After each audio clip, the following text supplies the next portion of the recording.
வணக்கம். கதவு மீடியா செய்திகளுக்காக சிந்துவுடன் நான் ரோஷன். விரிவான செய்திகளுக்கு முன் தலைப்புச் செய்திகள். அமெரிக்காவின் கலிபோர்னியா வைத்தியசாலை ஆதரவு அறக்கட்டளையினால் கிடைத்த வைத்திய உபகரணங்கள் பிரதமரினால் ஹம்பாந்தோட்டை மாவட்டத்தின் 6 வைத்தியசாலைகளுக்கு பகிர்ந்தளிப்பு. கொழும்பில் உள்ள பிரதான பௌத்த விகாரை ஒன்றில் ரகசியமான சில அரசியல் சந்திப்புகள் நடந்துள்ளதாக வெளியாகியுள்ள தகவல்கள். மக்களுக்கு பொருள் விநியோகிக்கும் நடவடிக்கைகளில் ஈடுபடுபவர்கள் உபவீதிகளையும் பயன்படுத்த வேண்டும் என அஜித் ரோகன தெரிவிப்பு. இலங்கையின் கடற்கரைகளில் மரித்த கடல்வாழ் உயிரினங்களின் பெருமளவான உடல்கள் கரையொதுங்குவதாக தகவல். எதிர்க்கட்சித் தலைவர் சஜித் பிரேமதாச தொற்றிலிருந்து முழுமையாக குணமடைந்துள்ளதாக ஐக்கிய மக்கள் சக்தி தெரிவிப்பு. கொழும்பில் வசிக்கும் 1/3 பகுதி மக்கள் ஔடதங்களை செலுத்திக் கொண்டுள்ளதாக கொழும்பு மாநகர சபையின் பிரதம மருத்துவ அதிகாரி கருத்து. ஐக்கிய தேசிய கட்சியின் தலைவர் ரணில் விக்ரமசிங்கே எதிர்வரும் 8 அல்லது 22ஆம் தேதிகளில் பாராளுமன்ற உறுப்பினராக சத்திய பிரமாணம் செய்து கொள்ள உள்ளதாக தகவல். நாட்டில் நிலவும் சீரற்ற காலநிலையால் தற்போது வரை 67,564 குடும்பங்களைச் சேர்ந்த 2,70,912 பேர் பாதிக்கப்பட்டுள்ளதாக இடர் முகாமைத்துவ மத்திய நிலையம் அறிக்கை. தடுப்பு காவலில் வைக்கப்பட்டுள்ள ரிஷாட் பதியுதீனை இன்று நடைபெறும் கட்சித் தலைவர்கள் கூட்டத்திற்கும் நாளை நடைபெறும் பாராளுமன்ற அமர்வுக்கும் அழைத்து வர நடவடிக்கை. இனி விரிவான செய்திகள். அமெரிக்காவின் கலிபோர்னியா வைத்தியசாலை சேவை ஆதரவு அறக்கட்டளையினால் கொழும்பு பொது வைத்தியசாலையின் வைத்திய சேவை மன்றத்துக்கு கிடைத்த வைத்திய உபகரணங்கள் பிரதமர் மஹிந்த ராஜபக்சவினால் ஹம்பாந்தோட்டை மாவட்டத்தின் 6 வைத்தியசாலைகளுக்கு வழங்கப்பட்டது.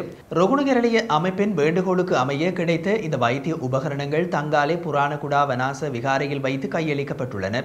இவை தங்காலை மற்றும் வலஸ்முவ ஆதார வைத்தியசாலை மற்றும் அம்பலத்தொட வீரகெடிய கடுவன மற்றும் சூரியவெவ மாவட்ட வைத்தியசாலைகளுக்கு பகிர்ந்தளிக்கப்பட்டன. நாடு முழுவதும் 150 வைத்தியசாலைகளுக்கு இந்த அறக்கட்டளையினால் இதற்கு முன்னரும் அத்தியாவசிய வைத்திய உபகரணங்கள் மற்றும் பொருட்கள் நன்கொடையாக வழங்கப்பட்டிருந்தன. அடிப்படைவாத தடை சட்டத்தின் கீழ் கைது செய்யப்பட்டு தடுப்பு காவலில் வைக்கப்பட்டுள்ள பாராளுமன்ற உறுப்பினர் ரிஷாட் பதியுதீனை இன்று நடைபெறும் கட்சித் தலைவர் கூட்டத்திலும் நாளை நடைபெற உள்ள பாராளுமன்ற அமர்வுகளுக்கும் அழைத்து வர வேண்டும் என பாராளுமன்ற படைக்கல சோவிதர் நரேந்திர பெர்னாண்டோ சிஐடியின் பணிப்பாளருக்கு கடிதம் மூலம் அறிவித்துள்ளார். ரிஷாட் பதியுதீனின் கோரிக்கைக்கு ஏற்ப அவரை சுகாதார பாதுகாப்பு வழிகாட்டுதல்களுக்கு அமைய கட்சி தலைவர்கள் கூட்டத்திற்கும் பாராளுமன்றத்திற்கும் அழைத்து வருவதற்கு நடவடிக்கை எடுக்க வேண்டும். பாராளுமன்றம் நுழைவாயில் வரை ரிஷாட்டை சிஐடியினர் அழைத்து வந்து அதன் பின்னர் பாராளுமன்ற போலீசாரிடம் ஒப்படைக்க வேண்டும். பாராளுமன்றத்திற்குள் ரிஷாட்டை பாராளுமன்ற போலீசாரை அழைத்து வருவார்கள் எனவும் அக்கடிதத்தில் மேலும் தெரிவிக்கப்பட்டுள்ளது. மக்களுக்கு பொருட்கள் விநியோகிக்கும் நடவடிக்கைகளில் ஈடுபடுபவர்கள் பிரதான வீதிகள் மட்டுமின்றி உப வீதிகளையும் பயன்படுத்த வேண்டும் என போலீஸ் ஊடக பேச்சாளர் பிரதி போலீஸ் மா அதிபர் அஜித் ரோகன தெரிவித்துள்ளார். இது தொடர்பில் அவர் மேலும் கூறியதாவது, நாடு தழுவிய ரீதியில் போக்குவரத்து கட்டுப்பாடு அமுல்படுத்தப்பட்டுள்ளதால் மக்களுக்கு தேவையான பொருட்களை விநியோகம் செய்வதற்காக அனுமதி வழங்கப்பட்டுள்ளது. இந்த நிலையில் உலர் உணவுப் பொருட்கள், துரித உணவுப் பொருட்கள், மருந்து பொருட்கள் உட்பட அத்தியாவசிய பொருட்களை விநியோகம் செய்வதற்கு இவ்வாறு அனுமதி வழங்கப்பட்டுள்ளது. இதன்போது விநியோக நடவடிக்கைகளில் ஈடுபடுபவர்கள் பெரும்பாலும் பிரதான வீதிகளை மாத்திரமே பயன்படுத்துவதாக தெரிய வந்துள்ளது. இதன் காரணமாக பிரதான வீதிகளில் இன்றி ஏனைய பகுதிகளில் வசிப்பவர்களுக்கு பொருட்களை கொள்வனவு செய்வதில் சிக்கல்கள் ஏற்பட்டுள்ளன. அதனால் இவ்வாறு விநியோக நடவடிக்கைகளில் ஈடுபடுபவர்கள் பிரதான வீதிகளில் மட்டுமின்றி ஏனைய பகுதிகளில் வசிப்பவர்களும் பொருட்களை விநியோகம் செய்ய நடவடிக்கை எடுக்க வேண்டும் என தெரிவித்தார். இதேவேளை இவ்வாறு விநியோக நடவடிக்கைகளில் ஈடுபடுபவர்கள் சுகாதார சட்ட விதிகளை கடைபிடிக்க வேண்டும் எனவும் அவர் தெரிவித்துள்ளார். நாட்டில் தற்போது நிலவும் சீரற்ற காலநிலையால் தற்போது வரை 16 பேரை இழந்துள்ளதாக இடர் முகாமைத்துவ மத்திய நிலையம் தற்போது வெளியிட்டுள்ள அறிக்கையில் தெரிவிக்கப்பட்டுள்ளது. அத்தோடு 5 பேர் காயமடைந்துள்ளதுடன் 3 பேர் காணாமல் போயுள்ளதாகவும் தெரிவிக்கப்பட்டுள்ளது. கடும் மழையுடனான காலநிலை காரணமாக 10 மாவட்டங்களின் 88 பிரதேச செயலக பிரிவுகள் பாதிக்கப்பட்டுள்ளன. இதன் காரணமாக 67,564 குடும்பங்களைச் சேர்ந்த 2,70,912 பேர் பாதிக்கப்பட்டுள்ளனர். இதேவேளை 26,846 பேர் இடைத்தங்கல் முகாம்களில் தங்க வைக்கப்பட்டுள்ளமை குறிப்பிடத்தக்கது. இரத்தினபுரி, கேகாலை, புத்தளம், களுத்துறை, கம்பகா, காலி மற்றும் கொழும்பு ஆகிய மாவட்டங்களில் இந்த இழப்புகள் பதிவாகியுள்ளதாக தெரிவிக்கப்படுகிறது. எதிர்க்கட்சி தலைவரும் ஐக்கிய மக்கள் சக்தியின் தலைவருமான சஜித் பிரேமதாச தொற்றிலிருந்து முற்றாக குணமடைந்துள்ளதாக ஐக்கிய மக்கள் சக்தியின் தகவல்கள் தெரிவிக்கின்றன. எதிர்க்கட்சி தலைவர் சிகிச்சை பெற்று வரும் தனியார் மருத்துவமனையில் இருந்து இன்னும் 4 நாட்களில் அவர் வெளியேற உள்ளதாக அறிய கிடைத்துள்ளது.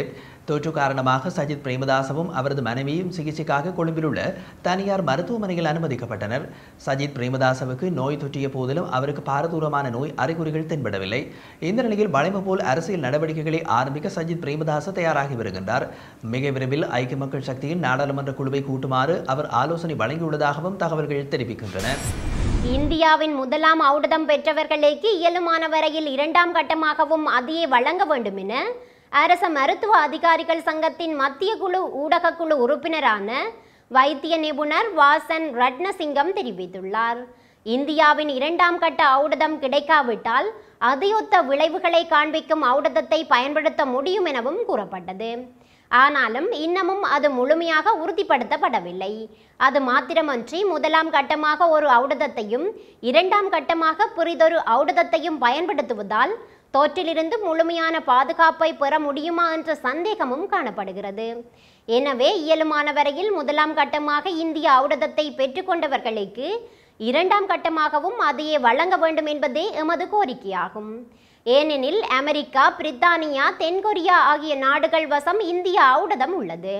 எனவே அந்த நாடுகளிடம் ராஜதந்திர ரீதியில் பேச்சுவார்த்தை நடத்தி குறித்த ஔடதத்தை பெற்றுக்கொள்வதற்கான நடவடிக்கை எடுக்க வேண்டும். அதனை செய்ய முடியாமல் விஞ்ஞானபூர்வ ஆதாரங்களின் அடிப்படையில் இரண்டாம் கட்டமாக மாற்று ஔடதத்தை வழங்குவதற்கு தீர்மானித்தால் அதற்குரிய முழு பொறுப்பையும் அரசாங்கமே ஏற்றுக்கொள்ள வேண்டும் எனவும் அவர் மேலும் தெரிவித்தார். கொழும்பில் உள்ள பிரதான பௌத்த விகாரை ஒன்றில் ரகசியமான சில அரசியல் சந்திப்புகள் நடந்துள்ளதாக தகவல்கள் வெளியாகியுள்ளன. இந்த சந்திப்பின் போது புதிய கட்சி ஒன்றை ஆரம்பிப்பது குறித்து கலந்துரையாடப்பட்டுள்ளதாகவும் தெரிவிக்கப்படுகிறது.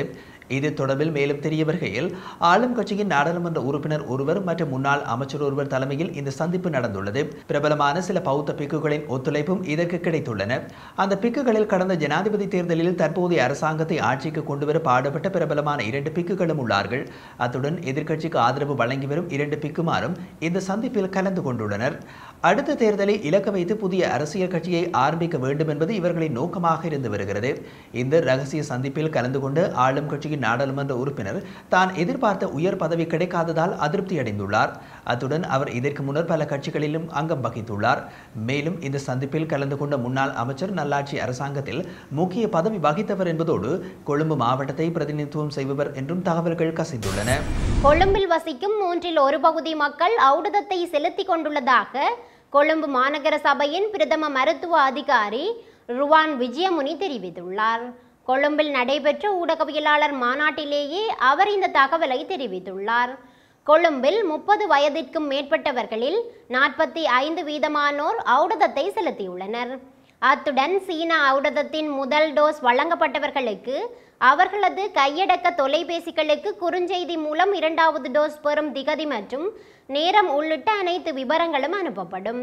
2வது டோஸ் முதல் டோஸ் போட்ட அதே இடத்தில் கிடைக்கும். சம்பந்தப்பட்ட நாளில் 2வது டோஸ் எடுக்க முடியாதவர்களுக்கு 2 நாட்கள் கால அவகாசம் வழங்கப்படும் எனவும் அவர் தெரிவித்தார். இலங்கையின் கடற்கரைகளில் மரித்த கடல்வாழ் உயிரினங்களின் பெருமளவான உடல்கள் கரையொதுங்கி வருகின்றன. இவ்வாறு மரித்து கரையொதுங்கிய கடல்வாழ் உயிரினங்களில் 6 ஆமைகள் மற்றும் 1 டால்பினும் அடங்கும். நாட்டில் பல்வேறு இடங்களில் மரித்த மீன்கள் அதிகளவில் கரையொதுங்கி வருகின்றன. தெஹிவளை, வாத்துவை, இந்துருவ, ஹொஸ்கொட, பயாக்கல கடற்கரைகளில் கடல் ஆமைகள், டோல்பின் என்பவற்றின் உடல்கள் கரையொதுங்கியுள்ளன.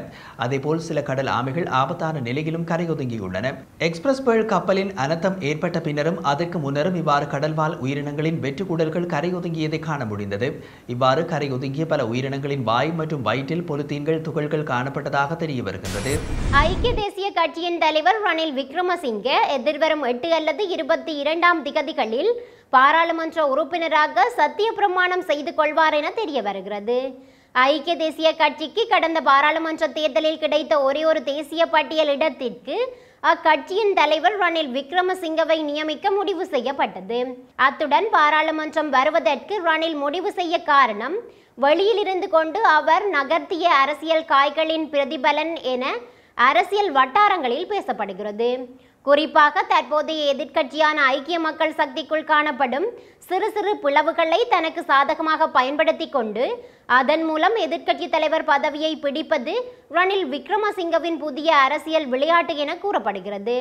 இந்த புதிய அரசியல் விளையாட்டின் பின்னணியில் அண்மையில் புதிதாக உருவாக்கப்பட்ட பாட்டாளி சம்பிக்கு ரணவக்க தலைமையிலான 43வது படையணியும் முன்னாள் அமைச்சர் மங்கள சமரவீரவும் பாராளுமன்ற உறுப்பினர் டயானா கமகேயும் இருப்பதாக கூறப்படுகிறது. அத்துடன் ஆளும் கட்சியில் மீண்டும் மகிந்தவாத குடும்ப அரசியல் தலை தூக்கி இருப்பதால் அதில் அதிருப்தி கொண்டுள்ள சில ஆளும் தரப்பினரும் ரணிலுடன் கைகோர்த்து புதிய பாதையில் செல்ல சந்தர்ப்பம் பார்த்து கொண்டிருப்பதாக அறிய முடிகிறது.